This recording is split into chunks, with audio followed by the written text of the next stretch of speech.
Hey guys, so clearly I am not in my usual setup. I'm filming on my phone again today. It has been an ordeal the last couple of weeks. As you guys have probably noticed, I haven't posted anything in a couple of weeks. My laptop died in the middle of me editing my last video. I was like ready to upload a summer TBR and my laptop died. I ended up having to get a new one. And now my new one doesn't have like SD card ports. It's just, yeah, it's kind of crazy, but I didn't want to keep, not filming for the last couple of weeks or for another week or so because I'm going on vacation this weekend. So I figured I would quickly just hop on my phone and share with you guys my June wrap up. We'll see how this goes. I mean, it's kind of weird because I'm looking in like weird directions. I don't know. We'll see kind of how this ends up turning out. It's going to be unedited, so we will see what happens with this one. June, I had a pretty good reading month. I completed 4 books. I DNF'd 1, and I'm, decent amount of the way through a 5th book. But yeah, still a really decent reading month. The first book that I completed in the month of June was How Lucky by Will Leitich. This was the June pick for Book of the Month. I just resubscribed to Book of the Month, or actually May's pick for Book of the Month. I resubscribed to Book of the Month recently, and I've been wanting to keep up with the books as they're coming in and not just kind of letting them sit through. So this was one that I picked up in May. I read it right at the beginning of June. This follows our main character, I can't remember his name right now, Daniel, who is physically handicapped. So it's somewhat of an adult contemporary. At least Book of the Month pitched it as an adult contemporary, which I feel like it's a little off with the description, just because I was in the mood for contemporary, which is why I picked this one up. And you are going through the life of Daniel as he's kind of, telling you about this mystery that's kind of going on. So he somewhat witnesses a mystery or witnesses a crime, and it's kind of how things play out as the cops kind of, don't really take him seriously. He doesn't really know what he saw. There are a couple other things that are going on. Everything is kind of like very vague at the beginning. You don't really understand, what he saw, what's going on, the severity of the whole situation and everything. And again, with him not taking him seriously because he can't really, he's wheelchair bound.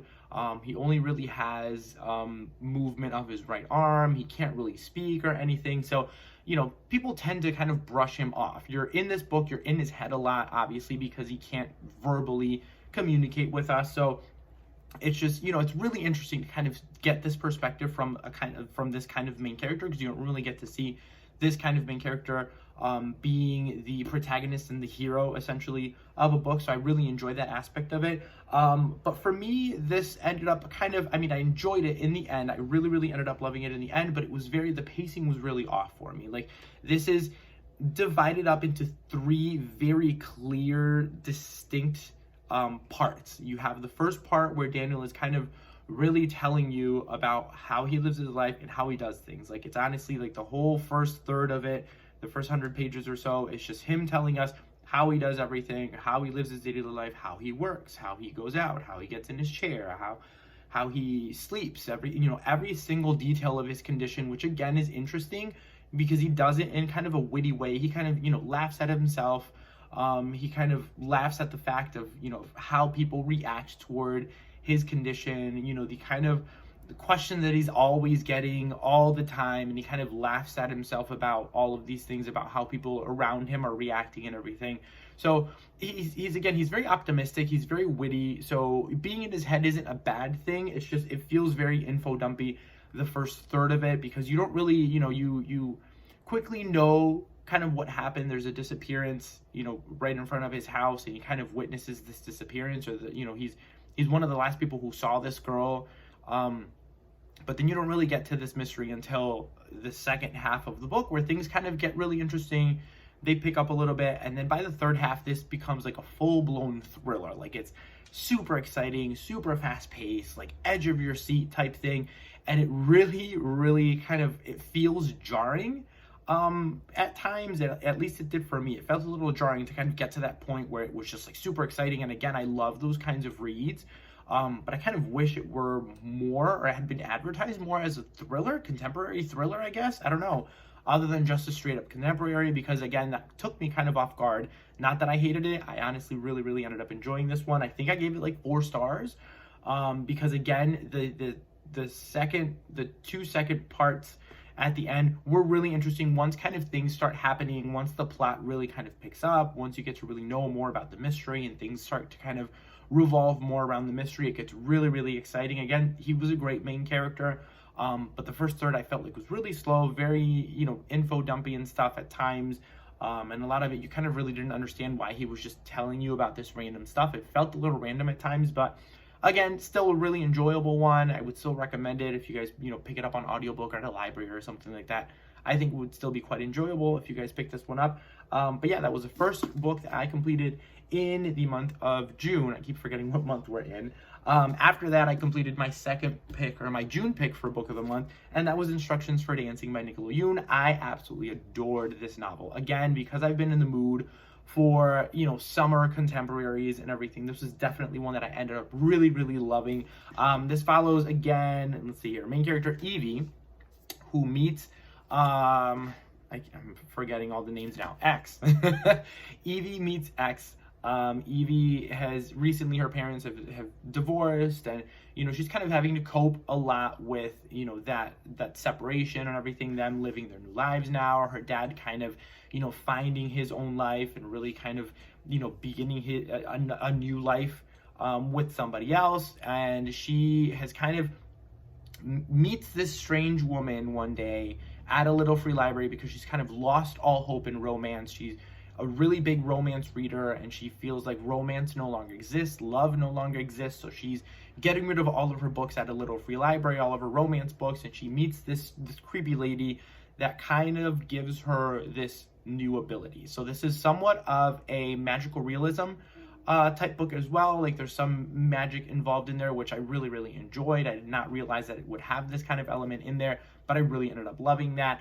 Not really going to get into too many details. Obviously, she meets X, who is the boy in the novel. They are kind of forced to work together in this dancing competition. She starts to take these dancing classes, and she is paired together with X to kind of compete in this dance competition, and their friendship and their relationship kind of grows from there. I thought this was absolutely amazing and just beautiful and wonderfully written. I haven't been the biggest fan of Nicola Yoon. I mean, I read Everything, her debut novel years ago when it first came out, and I didn't really ended up loving that one. I didn't read Sun Is Also a Star, but I did watch the movie, which I absolutely love the movie, so I should read the book because I love the movie so much. So I wanted to give this one a chance again because I've been in the mood for like summer contemporaries, and this felt like it was going to fit the bill, and it really did. I gave this one at the end of 5 out of 5 stars. I loved Evie and X's relationship, kind of how things played out. This revolves more around Evie and her lack of motivation for love. Her giving up on love, the relationship between her parents and everything, this new ability that she has that, again, I won't really go into because it's kind of nice to really find out for yourself what the new ability is. But again, I thought this was great. And that's all I'm going to say. I really loved this one. I thought this was the perfect summer read. And then, let's see here. I read The Wings versus the World by Jade Chang. Sorry about that weird pause there. This is an adult contemporary that follows, obviously, the Wangs. Mr. Wang, my dog is like crying in the background, I apologize. Mr. Wang loses his job. He is the kind of CEO of this really huge makeup company, and there are things going on where it revolves around the time with like the last market crash and everything. So a lot of businesses are closing and everything like that. So he ends up losing his business, losing everything, and wanting to kind of start over. So his family gets on a car and takes a road trip from California to New York to go see their older daughter. And from there, Mr. Wang has these crazy ideas and crazy plans that he's just going to go to China from where he's from and just reclaim the land that rightfully belongs to his family.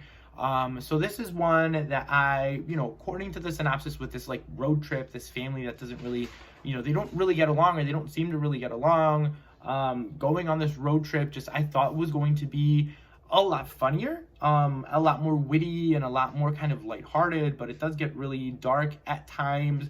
It does get really slow at times. I still really enjoyed it enough for me to complete the entire book. Obviously, I didn't DNF this one, but in the end, I think I only gave it around 3 stars or so. It was fine. It was enjoyable enough for me to want to know what happens. But again, I was expecting this to have a lot more comedy. I was expecting this to have a lot more character development because you get to know a little bit about each family member and stuff.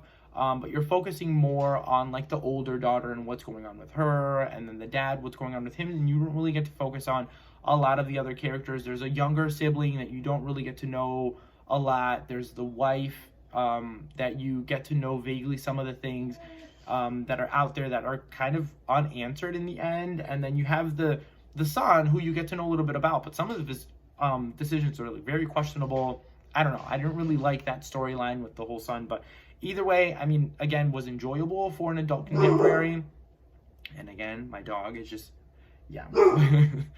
But it was fine. In the end, it was okay. I mean, I don't think I would reread this one. I'm probably going to just end up unhauling this one after this video. Because again, it was just fine. I finally read it. It's been on my shelf for years. So yeah, there we go with that one.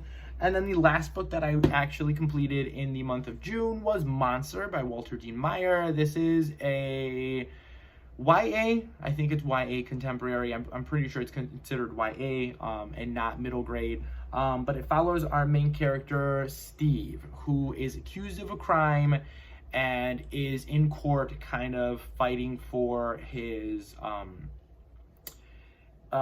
innocence, and this kind of is written in transcripts of the court, the court case.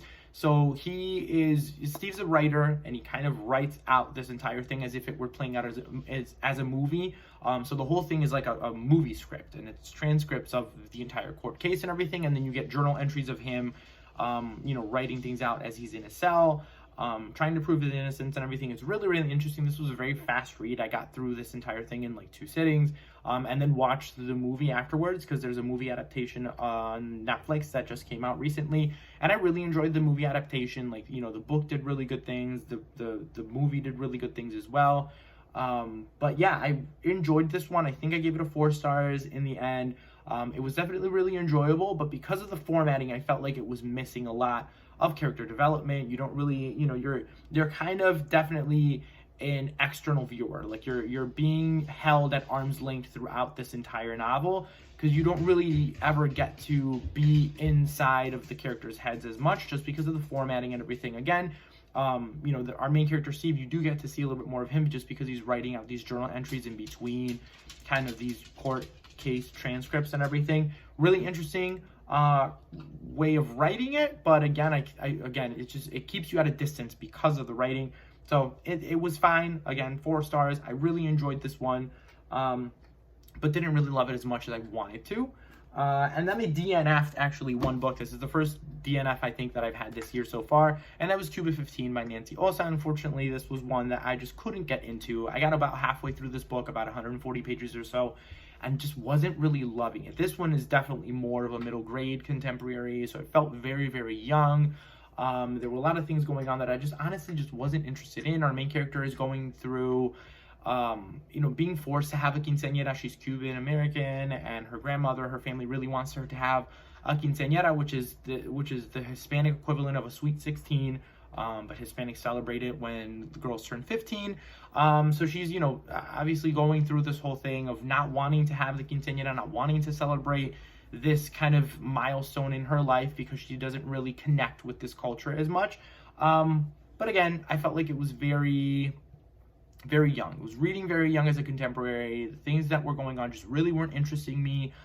This is one that I DNF'd, but I'm not going to get rid of because I feel like this is going to be a really good read for younger kids, especially if they're not really informed about the Cuban culture, Hispanic culture. This would be a great book to kind of pass along to somebody who may want to read more things that are culturally diverse, I think would be really good for a younger reader. But for me, I couldn't connect with it. There were other things going on with a different plot with like school and some kind of school project that I honestly just didn't really care about. So I just ended up putting this one down because I felt like I was forcing myself to read it every time I would pick this book up, even though it was super short. I just couldn't really get to finishing it. So I ended up putting this one down. And then the book that I'm currently in the middle of, that I've gotten about 200 pages in, was Americana by Chimamanda Ngozi Adichie. This has been on my shelf for years. I've been wanting to read this book for years. I put this one on like a 5-star predictions video that I did a little while ago. This was part of my summer TBR, which I posted on Instagram. If you guys have not, followed me on Instagram, I'm much more active there. Obviously, times like this where I can't really post videos as frequently as I want to, I post a lot more on Instagram. So this was on my summer TBR that I let people know on Instagram that was on there. And I'm really enjoying this one so far. It started off a little bit slow, but I'm kind of getting into the swing of the story and everything in the characters. So really enjoying it so far. Like I'm really, really into it. I read a decent amount of it yesterday because I just finally got into the story and the characters.